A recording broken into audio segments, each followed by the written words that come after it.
Hello दोस्तों, आप सबका इस फिजिक्स एजुकेशन हब में हार्दिक स्वागत है। और आज हमारा टॉपिक है वो है त्रुटि। इंपॉर्टेंट टॉपिक है त्रुटि, जिसमें वास्तविक मान और मापे गए मान के अंतर को कहा जाता है त्रुटि। नॉर्मल सी बेसिक सी बात है, एक तो वास्तविक मान है और एक जो हम किसी यंत्र के द्वारा जो मान है जो मापते हैं उसको कहा जाता है त्रुटि। अब ये देखो त्रुटि कितने प्रकार की होती है। त्रुटि होती है बेटा 3 प्रकार की। एक तो होती है आपकी क्रमबद्ध, दूसरी होती है यादृच्छिक और तीसरी होती है स्थल त्रुटि। नॉर्मल सी बेसिक सी बात हमने देखी कि सबसे पहले त्रुटि कहते किसे, तो वास्तविक मान और मापे गए मान को अंतर को कहा जाता है त्रुटि। अब इसमें दूसरी बात हमने क्या देखी कि त्रुटि कितने प्रकार की होती है, तो त्रुटि 3 प्रकार की होती है। एक तो है आपकी क्रमबद्ध, एक है यादृच्छिक और दूसरी है स्थल त्रुटि। नॉर्मल सी बेसिक सी बात है। इसके बाद देखो आप, सबसे पहले देखो क्रमबद्ध त्रुटि क्या होती है बेटा। तो ऐसी त्रुटि जिसका कारण हमें बेटा ज्ञात होता है, जिसका कारण हमें ज्ञात होता है, और ऐसी त्रुटि को क्या किया जा सकता है, इस त्रुटि को कम किया जा सकता है। जैसे यांत्रिक त्रुटि है, किसी यंत्र है, उसकी बनावट है, उसकी संरचना है, अगर उसमें कोई भी त्रुटि हो तो उस प्रकार की त्रुटि को कहा जाता है यांत्रिक त्रुटि। व्यक्तिगत त्रुटि, किसी व्यक्ति के अनुभव के अंदर कमी है और कमी के कारण जो त्रुटि आ रही है किसी यंत्र के अंदर, तो उसे कहा जाता है व्यक्तिगत त्रुटि। बाह्य कारकों के कारण, जैसे कि ताप है, दाब है और आपकी आर्द्रता है, नमी है, इनकी वजह से जो त्रुटि आ रही है उसे कहा जाता है बाह्य कारकों के द्वारा त्रुटि। और भी है, जैसे नियत त्रुटि है, यह भी किस में आती है, क्रमबद्ध त्रुटि के अंदर आती है। तो जिसका कारण हमें बेटा ज्ञात होता है, जिसको कम किया जा सकता है, वो होती है क्रमबद्ध त्रुटि। इसके बाद में अगली देखो यादृच्छिक त्रुटि। ये क्या होती है, ये होती है भिन्नता के कारण उत्पन्न होती है। और ये जो त्रुटि है ये अज्ञात कारणों के कारण उत्पन्न होती है। जैसे अभी हमने देखा था कि क्रमबद्ध त्रुटि के अंदर कारण हमें ज्ञात होता है, चाहे तो वो यांत्रिक त्रुटि के अंदर देख लो, चाहे तो वो किसी व्यक्तिगत त्रुटि के लिए देख लो, या किसी बाह्य कारकों के लिए देख लो, या नियत है, इस प्रकार से देख लो। लेकिन यहां पे आप क्या देखोगे, अज्ञात कारणों के कारण ये आपकी यादृच्छिक त्रुटि उत्पन्न होती है, और इसे आपको अवसरीय त्रुटि भी कहा जाता है। इसके बाद अगली देखो त्रुटि हमने देखी थी कि स्थूल त्रुटि। बेटा ये क्या होती है, ये होती है किसी भी व्यक्ति के असावधानी के कारण जो मापन में जो त्रुटि प्रवेश करती है उसे कहा जाता है स्थूल त्रुटि कहा जाता है। ये 3 प्रकार की त्रुटि थी, एक तो आपकी क्रमबद्ध थी, एक यादृच्छिक थी, एक आपकी है स्थूल त्रुटि। जिसमें आपने सबसे पहले वाली त्रुटि के अंदर क्या देखा कि इसका कारण हमें ज्ञात होता है, चाहे तो आपके यांत्रिक किसी यंत्र की बनावट है, संरचना है, उसकी कमी के कारण त्रुटि है, या व्यक्ति के अनुभव के कारण त्रुटि है, या किसी बाह्य कारकों के कारण त्रुटि है, तो उसे कहा जाता है क्रमबद्ध त्रुटि। और दूसरी त्रुटि थी आपकी यादृच्छिक त्रुटि, जो अज्ञात कारण के कारण उत्पन्न होती है, उसे कहा जाता है यादृच्छिक त्रुटि। और 3 नंबर तो जो बात कर रहे थे वो है स्थल त्रुटि, जो किसी व्यक्ति के असावधानी के कारण मापन के अंदर प्रवेश त्रुटि है, उसको कहा जाता है स्थल त्रुटि। इस प्रकार से ये नॉर्मल बेसिक जानकारी थी जो मैंने हम बात करेंगे त्रुटि से संबंधित आगे की जो त्रुटियां हैं उनके बारे में, जिसमें हमारी जो त्रुटि रहेगी वो सबसे पहले रहेगी प्रम त्रुटि क्या होती है। उसके बाद में हम जानेंगे कि माध्य प्रम त्रुटि क्या होती है, उसके बाद में आपेक्षिक त्रुटि क्या होती है, उसके बाद में प्रतिशत त्रुटि क्या होती है। देखो ये जो आपको परम त्रुटि दिखाई दे रहा है उसी का दूसरा नाम है निरपेक्ष त्रुटि, माध्य निरपेक्ष त्रुटि, उसके बाद में आपेक्षिक त्रुटि, उसके बाद में प्रतिशत त्रुटि के बारे में देखेंगे।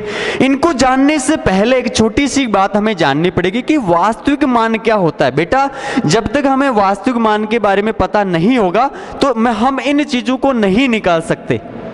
तो हम वास्तविक मान के बारे में देखेंगे सबसे पहले कि वास्तविक मान होता क्या है। तो भौतिक राशि का वास्तविक मान ज्ञात करने के लिए, किसी भी भौतिक राशि का अगर हमें वास्तविक मान ज्ञात करना है तो हमें क्या करना पड़ेगा, n बार माप कर उसका माध्य लिया जाता है। उसको कितनी बार, n बार। जैसे कि आपने 10 बार 20 बार कितनी भी उनको एक बार, यहाँ पे मैं n बार लिख रहा हूँ, n बार माप कर उसका क्या लिया जाता है बेटा, माध्य लिया जाता है, तो उसका एक वास्तविक मान आ जाएगा, उसका मीन्स आ जाएगा। और उस टाइम जिस टाइम हमारा वास्तविक मान आ जाएगा तो हम आगे की त्रुटियां भी निकाल सकते हैं। जैसे कि आप लोगों ने क्या किया, जैसे x1 x2 x3 इसके रूप में आपने कुछ मान ले लिया। जैसे कि आपने मान मापा 5.1 5.2 5.3 इस प्रकार से 3 मान निकाल लिया आपने। अब आपको क्या करना है, इनका माध्य निकालना है। तो माध्य आप कैसे निकालोगे, 5.1 प्लस 5.2 प्लस 5.3 बट्टा n कितना 1 2 3 बार है तो यहाँ पे 3, तो इनका क्या आ जाएगा, वास्तविक मान आ जाएगा, जिसको हम xm के द्वारा प्रदर्शित करते हैं। तो ये आपका यहाँ से वास्तविक मान कितना आएगा, 3 2 5 और 6 और 5 5 10 5 3 15, तो 15.6 बट्टा 3 आ जाएगा। अब 3 एकम 3 3 दूनी 6 3 त्रिक 9 3 चौक 12 3 पंजे 15 और उसके बाद में 3 एकम 3 3 दूनी 6, ये आपका क्या आ जाता है, xm आ जाता है, यानी आपका वास्तविक मान आ जाता है। और आपने किसी भौतिक राशि को क्या किया, 3 बार मापा, तो आपके पास क्या आ गया बेटा, वास्तविक मान आ गया। अब इसके बाद देखना, इसके बाद जैसे कि हमारे पास क्या आ जाता है बेटा, वास्तविक मान आ जाता है। तो वास्तविक मान आने के बाद में हमें क्या ज्ञात करना है, या तो हम बोल सकते हैं निरपेक्ष त्रुटि या हम बोल सकते हैं परम त्रुटि। जैसे कि ये सबसे पहली त्रुटि है कि परम त्रुटि, या इसी का दूसरा नाम है बेटा निरपेक्ष त्रुटि। क्या नाम है बेटा, निरपेक्ष त्रुटि। अब देखो ये क्या होती है, वास्तविक मान वास्तविक मान कौन सा मान था, जो हमने 2 सेकंड पहले निकाला था। वास्तविक मान और मापे गए मान के अंतर को कहा जाता है परम त्रुटि। क्या कहा जाता है बेटा, परम त्रुटि कहा जाता है। अब जैसे कि हमारा वास्तविक मान हमने किसके द्वारा प्रदर्शित किया था, xm के द्वारा प्रदर्शित किया था, और xm माइनस x1, और x1 क्या है, ये वास्तविक मान है, और सॉरी ये मापा गया मान है, x1 है x2 है, इस प्रकार से x3 है x4 है, n बार, और xm क्या है, आपका वास्तविक मान है। और वास्तविक मान और मापे गए मान को अंतर को कहा जाता है परम त्रुटि। और ये हमेशा ध्यान रखना, धनात्मक भी हो सकती है, ऋणात्मक भी हो सकती है, और शून्य भी हो सकती है। उसके बाद में आप 2 नंबर देखोगे कि माध्य परम त्रुटि क्या होती है। तो आपकी जो परम त्रुटि है उसका माध्य निकालना माध्य परम त्रुटि कहलाती है। और माध्य किस प्रकार से निकाला जाता है, जैसे कि x1 x2 x3 कितनी बार, n बार है, तो n बार आपने इस प्रकार से निकाल दिया। एक इंपॉर्टेंट बात, ये हमेशा कैसी होती है, धनात्मक होती है, इसलिए मैंने क्या लिया है, मोड लिया है। तो इस प्रकार से आपने सबसे पहले क्या देखा, आपने देखा कि वास्तविक मान क्या होता है। तो वास्तविक मान बेटा होता है कि कोई भी भौतिक राशि है, आपको क्या करना, उस भौतिक राशि का वास्तविक मान निकालना है। उसके लिए आपको उसको n बार मापना पड़ेगा। क्या करना पड़ेगा बेटा, मापना पड़ेगा। तो आपका क्या आ जाएगा, वास्तविक मान आ जाएगा। अब अगर वास्तविक मान आ गया तो आप परम त्रुटि निकाल सकते हो। कैसे निकाल सकते हो कि वास्तविक मान और मापे गए मान के अंतर को कहा जाता है। तो आपके पास वास्तविक मान भी है, और आपने जिस मान को बार बार, जिस भौतिक राशि के लिए आपने बार बार मान निकाला, तो उस वास्तविक मान और मापे गए मान को आपको क्या करना, अंतर करना है। तो तुम्हारे पास क्या आ जाएगी, परम त्रुटि आ जाएगी। और उस परम त्रुटि का माध्य क्या कहलाता है बेटा, माध्य परम त्रुटि कहलाता है। यह है इंपॉर्टेंट बात। उसके बाद में देखो यहां पे आपने एक और बात देखी कि जो परम त्रुटि है ना, जो वो धनात्मक भी हो सकती है, ऋणात्मक भी हो सकती है, और शून्य हो सकती है। और जो माध्य परम त्रुटि है वो हमेशा क्या होती है बेटा, धनात्मक होती है। ये बात इंपॉर्टेंट है यहाँ पे।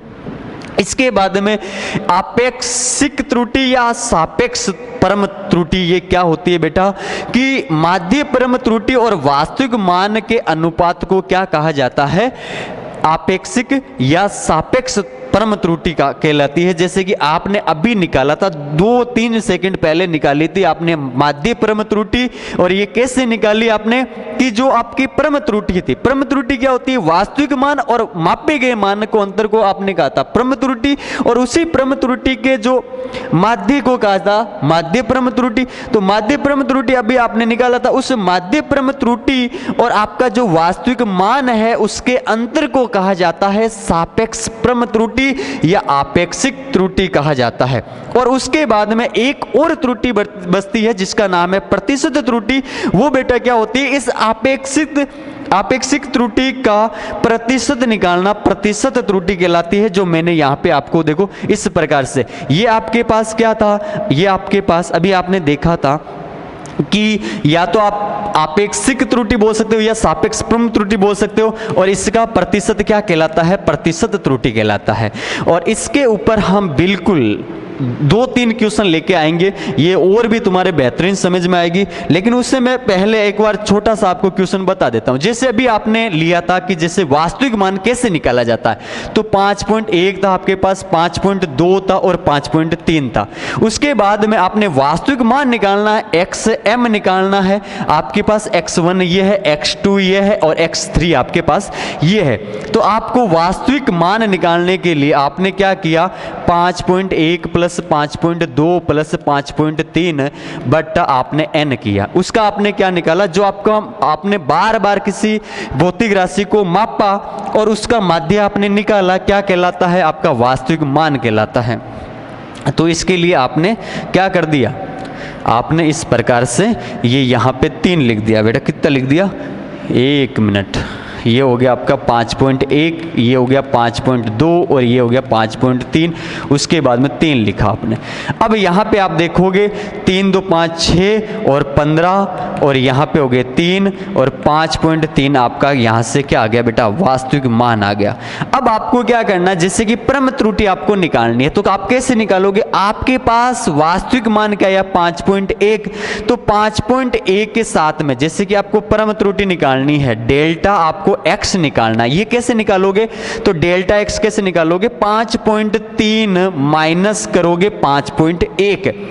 भाई आपने क्या देखा था, डेल्टा x1 आपने देखा था, xm माइनस x1 देखा था। इस प्रकार से परम त्रुटि देखा था, वास्तविक मान और मापे गए मान के अंतर को कहा जाता है परम त्रुटि। तो इसके बाद में आपने 5.3 और 5.1 को देख लिया। इसी प्रकार से ये तो हो गया x, डेल्टा x2 क्या होगा, 5.3 माइनस 5.2 और डेल्टा x3 क्या होगा, 5.3 माइनस 5.3। यहाँ पे हो गया 0 और यहाँ पे हो गया 0.1 और यहाँ पे हो गया 0.2। अब इनका आपको क्या लेना है, माध्य निकालना है, तो माध्य परम त्रुटि आ जाएगी। और उसके बाद में इसी प्रकार से आगे की जो अपेक्षित और प्रतिशत त्रुटि भी आसानी से निकाल सकते हैं। धन्यवाद।